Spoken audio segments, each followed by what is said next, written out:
I'll get trapped. Or I can scoot over. Sorry guys. There you go. Tight. And everyone is all set up for this? Mm-hmm. Okay, great. I will be Okay, you have out four spaces. shortly.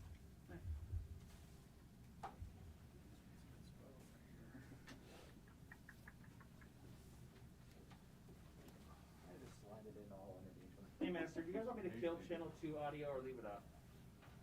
This is Curtin Buffalo.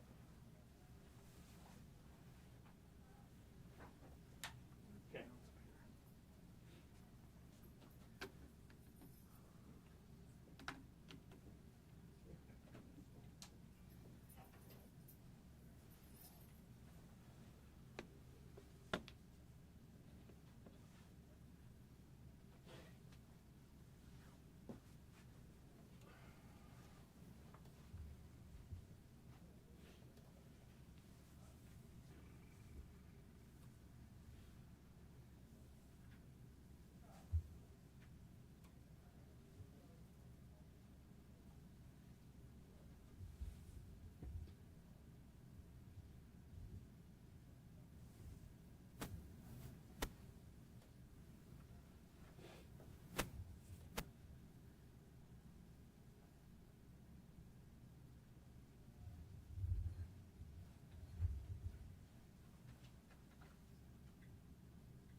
All right, guys, looks like we're starting here. Good, how are you?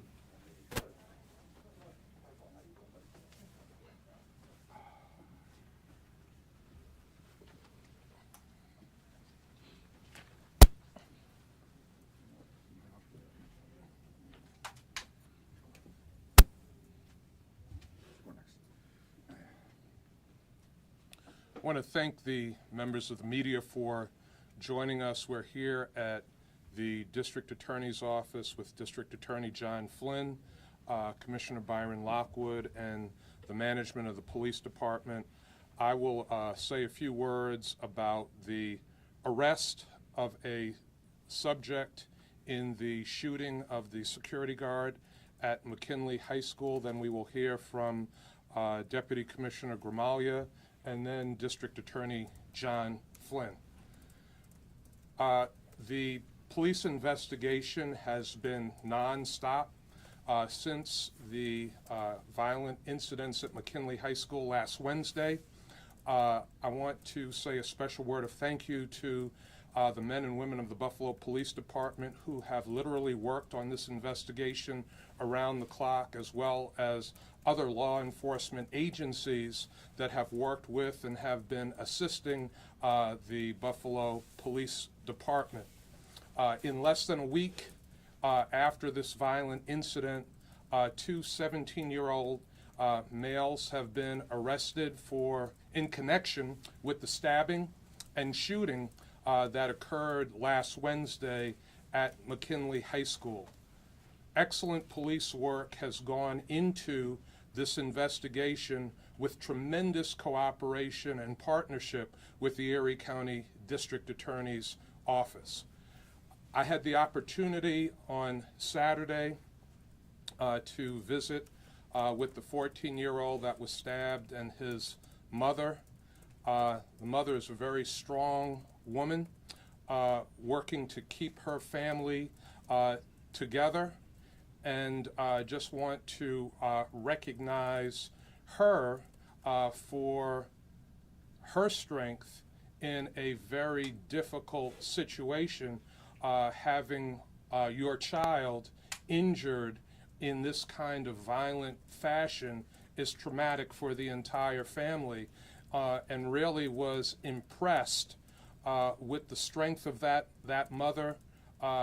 Actually, I have to say I was inspired by the strength of that mother and what she's doing to hold her family together, given these very difficult and violent circumstances that befell her 14-year-old child. Have been in constant communication with the superintendent of the Buffalo Public Schools. The superintendent has informed me that he and his management team have put a comprehensive plan in place for McKinley High School, including a variety of additional security measures.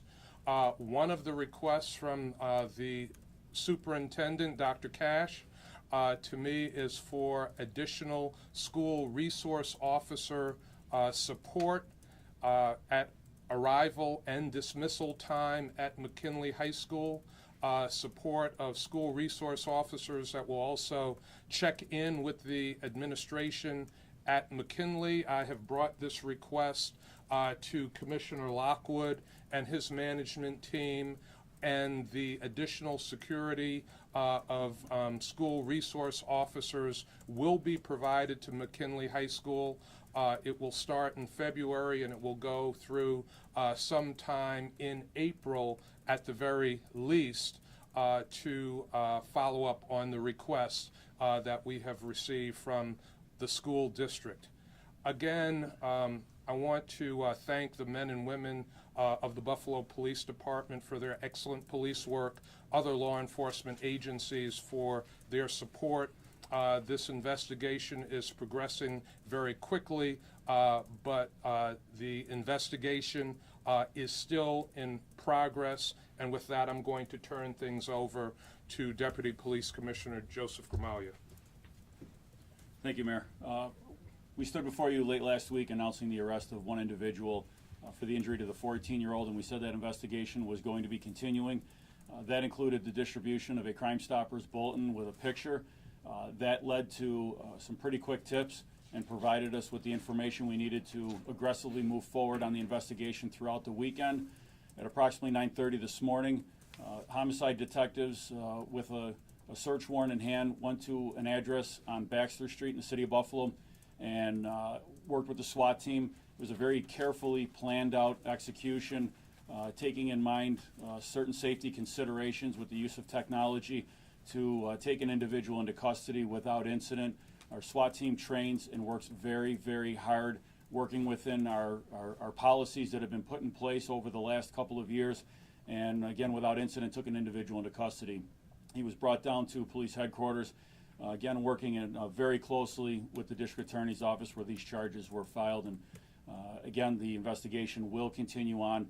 It's excellent police work from patrol officers to detectives to SWAT team. Every facet of this police department worked very hard on this, so we're pleased to bring you, stage 2 of this. District Attorney. Thanks, Commissioner. I also want to reiterate and say what the excellent police work that's been done here. I want to thank the mayor for his leadership, not only of the city of Buffalo, but for his leadership of the Buffalo Police Department. Commissioner Lockwood is here, along with Deputy Commissioners Barbara Locke and Joseph Gramalia. The entire Buffalo Police Department deserves a standing ovation, quite frankly, for not only the speed but the efficiency of this investigation. And members of my office, Assistant District Attorney John Ferroletto and ADA Danielle Diabati, like Deputy Commissioner Gramalia stated, worked hand in hand with the police officers of the city of Buffalo in now apprehending and arresting and now arraigning 2 individuals in connection with the stabbing, beating, and shooting that took place last Wednesday at McKinley High School. Today, about an hour ago, as was mentioned, a second 17-year-old was arrested and arraigned in front of Judge Brinkworth in the youth part here of Superior Court on 1 count of attempted murder, 1 count of assault in the 2nd degree, and 1 count of criminal possession of a weapon in the 2nd degree. If you recall, on Friday, we brought out the fact that allegedly another student was grazed with a bullet. That investigation, or that portion of the investigation, is continuing. Before I charge the shooter with that offense, I want to see the medical records first, because like I said, it was just a grazing, and I just want to make sure that that grazing came from a bullet before I officially charge that matter. Again, it really doesn't matter for practical purposes. The next phase of this is going to be putting this case into grand jury, and I can add more charges in the grand jury. I didn't charge, reckless endangerment. Anytime anyone shoots into a crowd of people, there's a potential for a reckless endangerment charge. That was not charged today, so that may be added on later as well. So I may add on charges later on when I go through the grand jury process, but for right now, I have an attempted murder. I have an assault in the second degree for the gunshot wound to the leg of the security guard, and obviously, allegedly, the 17-year-old did not have a permit for the gun that was used, and therefore he is charged with illegal possession of a weapon as well. The 17-year-old who was arrested and arraigned on Friday was brought back to court this morning for a bail review hearing. The defense attorney for that 17-year-old argued that that defendant should be let out on bail.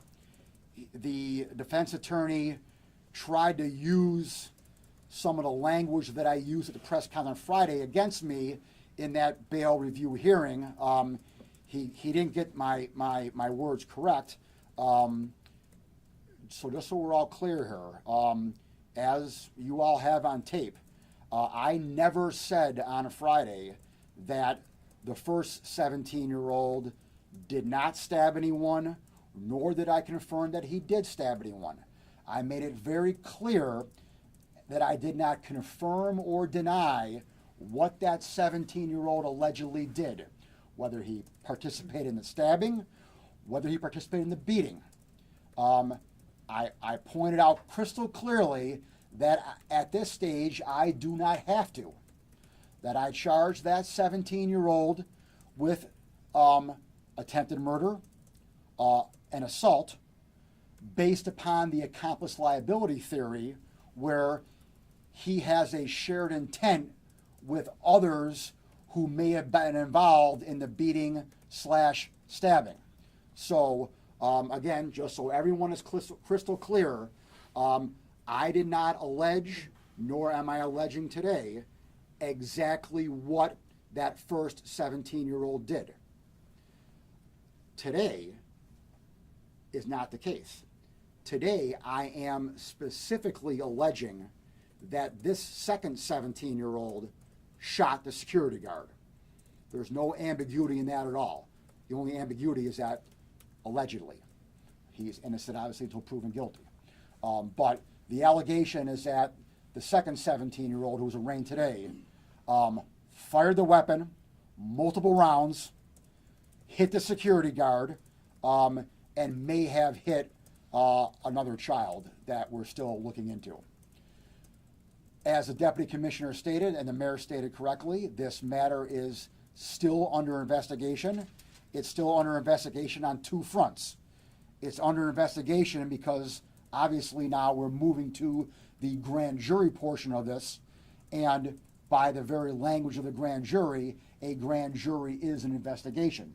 So we are moving forward now on these two individuals who've been arrested and arraigned with the grand jury investigation.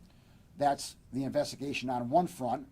On the second front, we are obviously still investigating who was involved with the first 17-year-old in regard to the beating and stabbing of the 14-year-old victim. We believe, there are others involved. I am not going to quantify others. I'll just say others with an S and leave it at that. But we believe that others were involved, and we are continuing to try to find out who they were, and again, bring anyone else to justice who deserves to be brought to justice. The next hearing, the next court date for the first 17-year-old will be Wednesday for a felony hearing. The 17-year-old today Next court date is Friday for a felony hearing. Any questions? Have the suspect's parents been cooperative? I would characterize suspects number 1 parents more cooperative and leave it at that. Just to confirm, Yeah, the Mark. picture on the Crime Stoppers poster is the same person that you arrested and have in custody as the shooter, correct? Allegedly, yes. Okay, and then is that person a student at McKinley High School or in the Buffalo Public School District? Yeah, do we know? I'm not sure. I'm not, yeah. Okay, he's a registered student who has not had great attendance At McKinley? at McKinley. What kind of a weapon? Was this a handgun? Yes. A millimeter, are you able to say? And are you able to say anything about the connection between this suspect and the 17-year-old charged in connection with the stabbing? I can say that, I can say that if you recall on Friday, I had stated that we had 2 groups of kids here. And the 2 groups of kids had individuals, the 14-year-old victim and 17-year-old number 1, along with others, kind of come out of the pack and get involved in the fight. All right? I can say that the shooter was part of, allegedly, the same group as the 17-year-old who was arrested on Friday. Are you able to take us through a bit of a timeline as to how this all went down? I mean, was this a planned event? Obviously, this kid wasn't in school, right? Because he couldn't have come to school with a handgun that day? Yeah, well, yeah. I mean, we don't know, Hannah, how far planned it was. We know, or we think we know, that it was planned sometime during the day before 3:45 school got let out. So sometime during that day, there was discussion about let's have a fight later on that day. Whether or not it had been brewing previous to that, at this point we don't know. We're still trying to piece that together. But I can say for a relatively near certainty that the planning precluded the 3:45 dismissal earlier that day. So my next question then would be, did either of these kids come to school with those weapons and have those weapons in their possession at school last Wednesday? Well, just so I'm clear, I'm neither confirming nor denying that number. I'll call him the first 17-year-old, 17-year-old number 1. Okay, I'm neither confirming nor denying if he had a knife. Okay, so I can't confirm or deny that part. All right. Whether or not second 17-year-old today, when he brought the gun to the school property, at this point, we're still investigating that. So I don't know whether or not he got into school with the gun or even went to school that day. We're still looking into that. The mayor mentioned additional school resource officers at McKinley. How many, and will they be armed? And is it just for McKinley because there's been issues with violence and fighting in other Buffalo public schools? School resource officers are police officers, so they will absolutely be armed. They are Buffalo police officers. The commissioner and his management team will work with the chief of school safety and security and the school district to determine how many school resource officers will be available for arrival time in the morning and dismissal time in the afternoon. How closely are you going to be working with Superintendent Cash moving forward, just knowing that teachers and parents have concerns about school safety in Buffalo? The city is going to work very closely with the school district. We do have a good, close working relationship with the school district, and as I mentioned, when the incident occurred, I have since that time been in constant communication with the school superintendent, Dr. Cash, speaking multiple times a day, every single day since the incident. Normally, we speak about once a week at least. John, is the ambiguity with the first suspect because there's no video evidence that there was a knife, or that he had a knife, I should say? I'm not going to comment on the specific pieces of evidence that we have. There was video from McKinley High School, all right? But I guess that you could presume that if, you know, the video was crystal clear, I'd have a crystal clear answer. So you can take that for what it's worth. So, you know, I'm not going to comment, though, exactly on what the video showed. I can only comment on the fact that right now we believe that there were others who were involved in the beating / stabbing of the 14-year-old. We are obviously fairly certain, but albeit an allegation, that 17-year-old number 1 was part of that group. And we are looking for the others. And not only are we looking for the others, we are trying to specifically figure out who did what. So 3 things happened. A stabbing happened, beating happened with the hands, and beating happened with the feet. Okay? So stab, punches, kicks. And who exactly did what, we're trying to figure that out.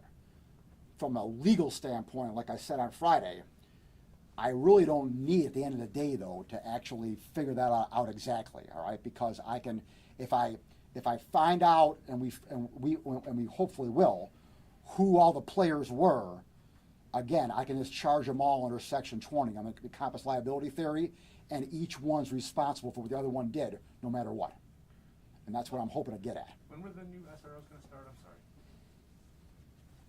The additional SROs? The new SROs are going to begin when McKinley goes back to school, and they will go through April, So at least. you mean this Thursday or the 28th? This Thursday. This Thursday, okay. Mr. Mayor, are you able to, again, we heard 10 SROs split among the school district. Is that number correct? And is it true that that number could have been diminished a bit during the pandemic when students were not attending classes and there may have been less SROs? What's the current count? The current count of school resource officers is 10. That number was not diminished during the pandemic. And I think one of the other questions was about any needs at other schools. We will be working with the school district to address security and safety needs at other schools as well. Mayor, does this mean you're going to get the metal detectors out? I think that was part of Dr. Cash's announcement, that there would be technology that would be employed and that would be purchased that would identify weapons potentially coming into the school and be able to prevent that. So the school district has made the commitment to purchase technology that will identify metals. Because at one point they had metal detectors and they weren't using them. That is a school district decision, and the school district has determined that they will be employing technology that will give them the ability to do metal detection. And speaking of those metal detectors, how do you decide which schools get them, which schools don't, how many go to each school? Again, that is a question for the Buffalo Public Schools. That is part of the superintendent's comprehensive safety plan that he has been developing with his management team. So for the specifics of that plan, you'll have to speak to Dr. Cash and the school district. Have either of the weapons been recovered? I'm sorry. Not this time. John, are Okay, they where separate? did he get the gun? Yeah, And What kind of guns? what kind of gun? Is it stolen? Well, it's a pistol, handgun, all right? And at this time, we're still looking into where he got the gun or how he got the gun. And And we gotta find the gun first. okay. And And so what are you, I mean, just in general, with how this all played out, is there any evidence that kids were dropped off by people to this fight? Did they come on foot to this fight? Are you suspecting any older people, parents, may have been involved in something like this? We have no indication of that. Of the 15 to 25 kids who were at the fight, we don't have specifics on how they actually got in the parking lot. The majority of them were all in school that day.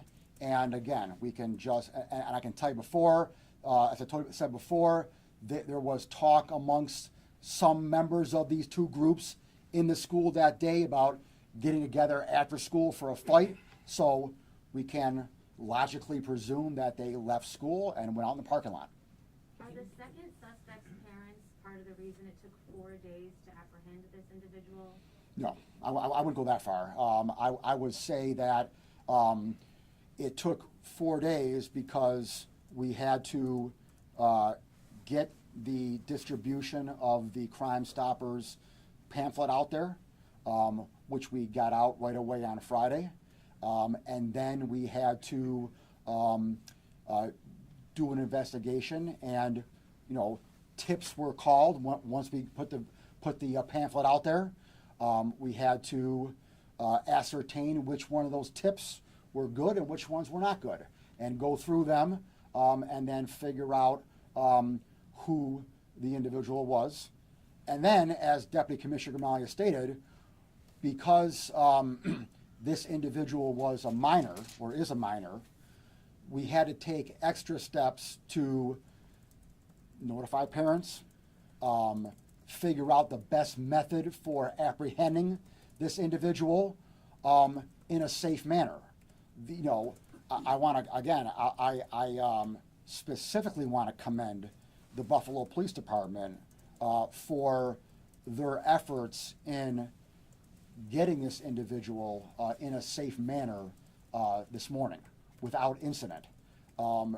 As everyone knows, there has been across the country a number of instances where police officers have gone into people's homes and bad things have happened. And the police department here in the city of Buffalo operates in a manner to make sure everyone is safe and everyone is taken out safely, and that no one is apprehended improperly, and that no one is put in danger when we are executing either search warrants or we are executing a SWAT team.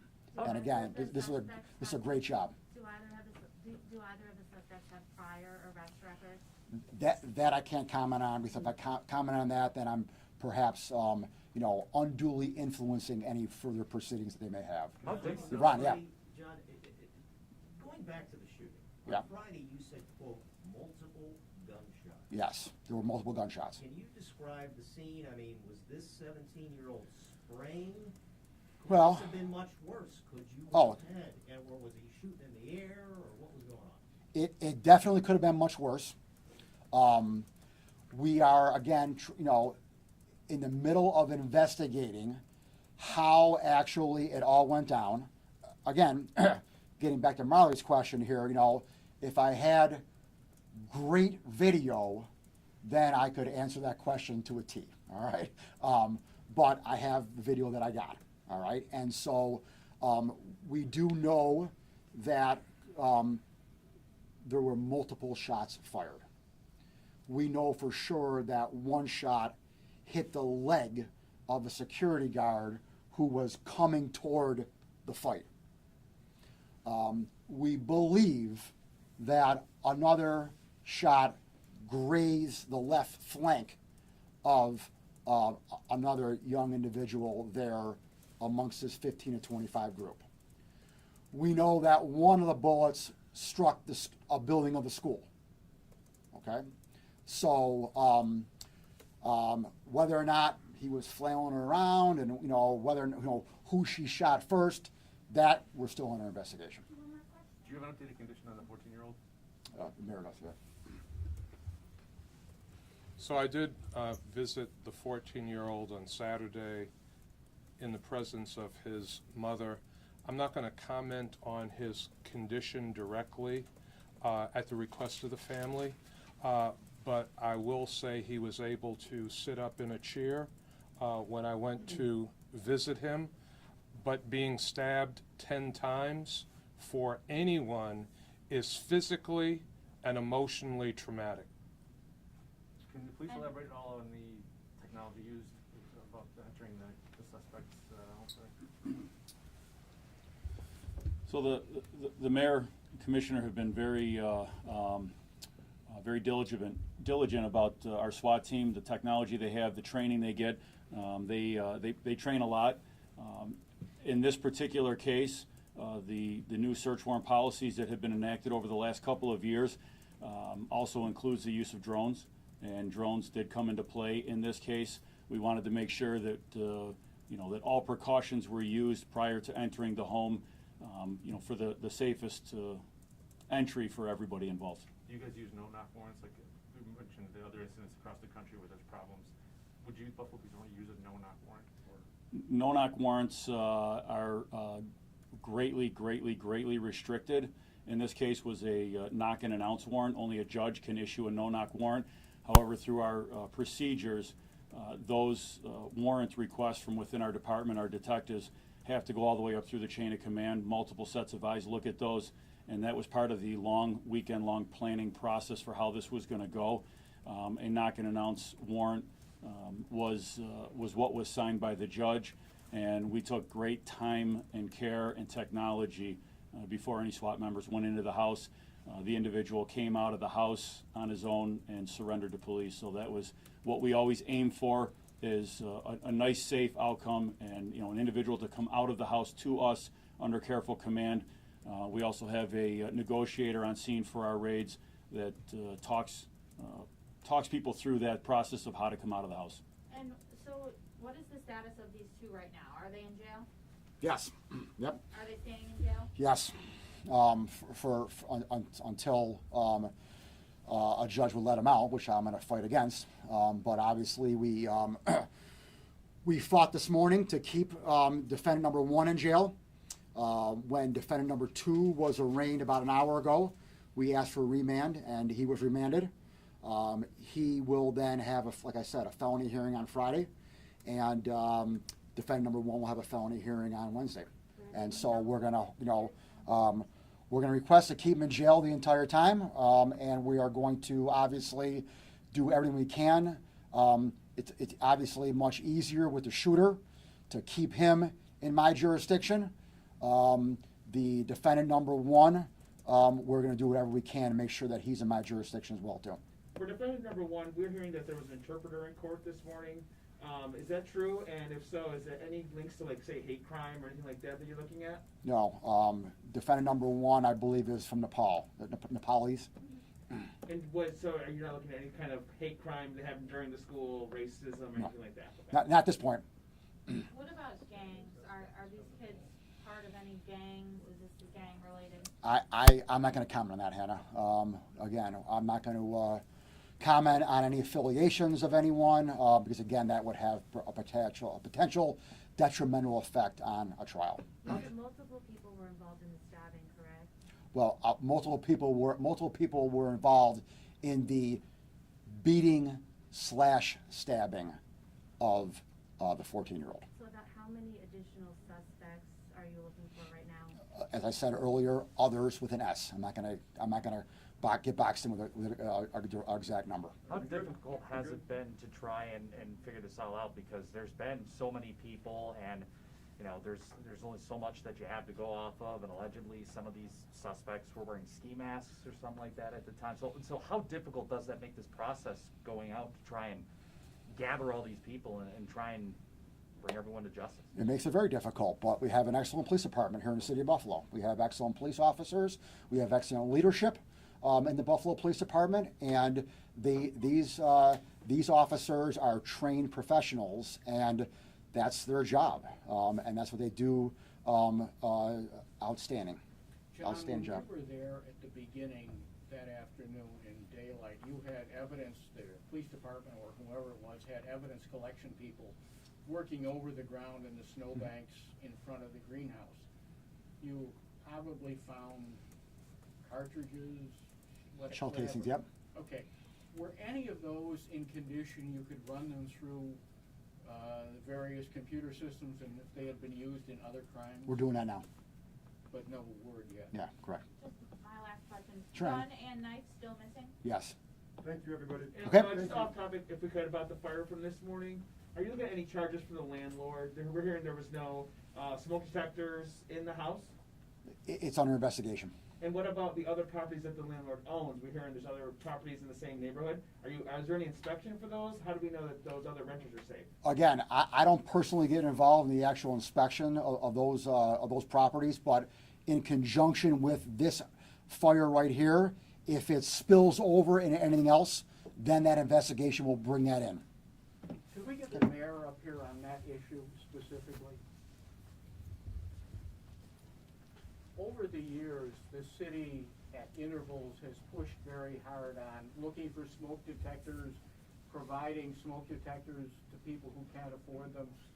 Will this make you look at maybe doing that again? We do it actually every single year. Every year that I have been mayor during October, Fire Prevention Month, we have open houses at firehouses in the city of Buffalo where we push the importance of having working smoke detectors in residential homes, in apartment buildings, and we actually distribute smoke detectors to the public at all of those events. So we will absolutely be doing that again this October.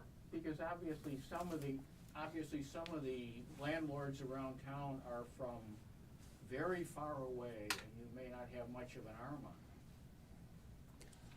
Well, we also do provide smoke detectors to tenants. We have a lot of fire prevention activities that the Buffalo Fire Department is engaged in during the course of the year. And, you know, from what we saw today, just a horrible, horrible tragedy. That's why the Buffalo Fire Department works so hard to spread the message about the importance of having working smoke detectors in the home, whether it is the property owner or to the tenant directly. And we do provide smoke detectors directly to tenants as well that can be easily installed. Depending on whether they can read the instructions, we have people from a lot of language groups that have come here in the last couple of years and may not quite know, you know, how you do it. Well, again, we do have an Office of New Americans. We do use a language line service, and when individuals inform us that they need assistance, we do try to provide that assistance. Again, today's fire was a terrible tragedy, and our thoughts and prayers go out to the families of the two individuals that were lost, the family of the two individuals that were lost. Thanks, everybody. Okay, thanks.